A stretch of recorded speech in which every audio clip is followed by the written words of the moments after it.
And welcome back to the WHHI Daily News. Tammy Becker has joined us once again. Yes. Tammy, good to see you. Thank you. Tammy is on the Hilton Head Town Council. It's been a crazy couple of weeks. It has. You were with us last week on the news, and since then there's been another meeting, I think on Thursday, that lasted another 4 hours with a lot of interesting comments and so forth. So why don't you give us an update on that second meeting where we had public input? Okay. And on what we're talking about is the Gateway Corridor project. Right. And yes, on Thursday, June 20th, we had a second meeting, and it was well attended.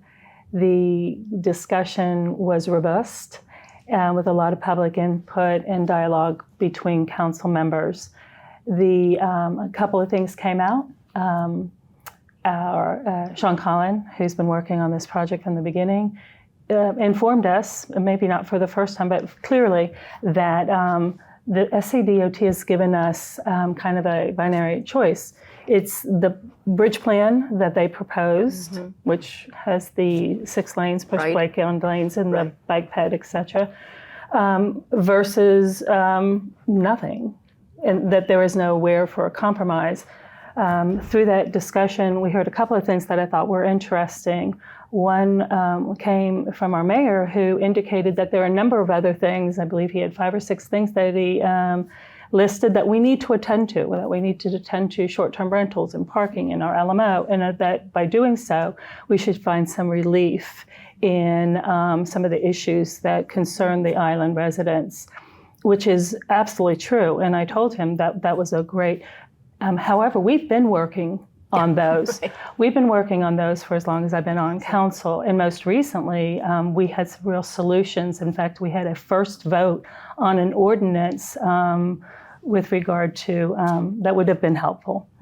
And then it was held up. It was never allowed to be brought back onto the agenda. So the comment of policy by inaction, when the agenda is held up in that way, certainly does cause us to have no place to go to start some of these solutions. So we really need to get at that. We need to bring some stuff back onto the agenda. The mayor should put it back on as soon as tomorrow. And so we have a vote this week on municipal consent, and a concerned citizen has said, what would Charles Fraser do? So how do you respond to that? So back to the bridges, yeah. I thought it was a great question, because we all refer to Charles Fraser because we think of the island as a whole having been developed by him. But to answer that question, what he would do, in my opinion, right, is that he would protect and preserve what is important on this island, our environment. He would protect and preserve the ability for people to come onto the island and have the positive experiences that would lead them to 2 things: one, to return again as visitors, and or make Hilton Head Island their home. So he would protect what it was that was valuable on the island, and that was his product.